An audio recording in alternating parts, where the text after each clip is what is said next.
Amid the affluence of suburban America, a chilling crime shook the peaceful town of Northport to its core. Fueled by drugs, delusions, and whispers of the occult, Ricky Kasso's brutal murder of a teenage friend revealed a dark underbelly no one wanted to believe existed. This is the story of the Acid King murders.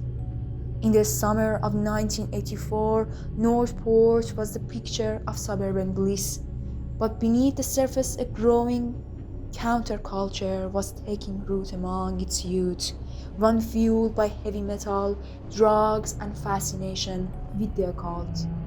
At the center of this storm was Ricky Kasso, a troubled 17-year-old known for his wide drug use and obsession with Satanism.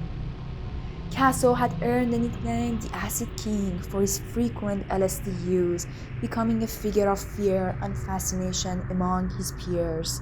His erratic behavior, often punctuated by violent outbursts, hinted at deeper mental struggles, but everything changed on June 19, 1984, when Kasso, along with two friends, lured 17-year-old Gary Lauwers into the woods of Astaki Park.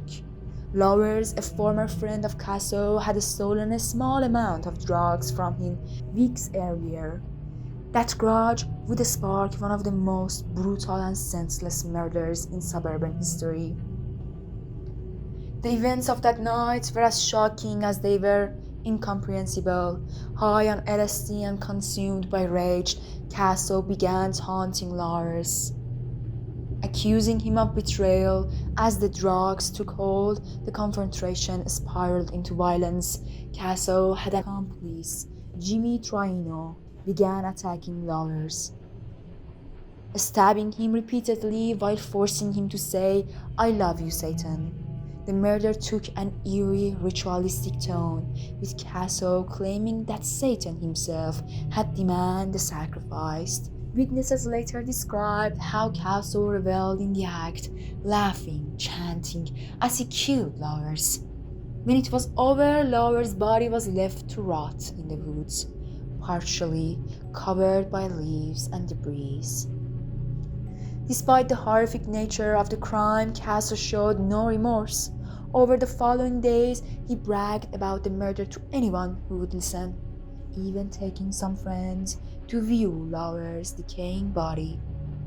This brazen behavior quickly led whispers spreading through the tight-knit community.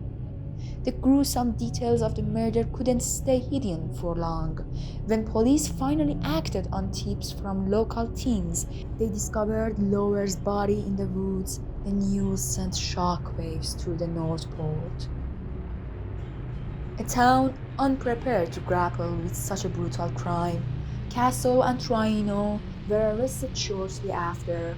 While Traino maintained his innocence, Kasso's descent into madness was complete.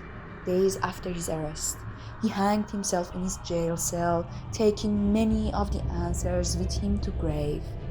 Traino stood trial but was eventually acquitted due to lack of evidence linking him directly to the murder. This left many in the community feeling that justice had not been fully served. The Acid King murders became a media sensation, fueling fears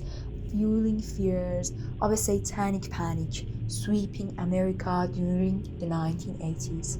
Heavy metal music, drug culture, and occult symbols became scapegoats, overshadowing the deeper issue of untreated mental illness and the dangers of drug abuse. In a quiet town where nothing ever seems out of place, Ricky Kasso brought the darkness into the light.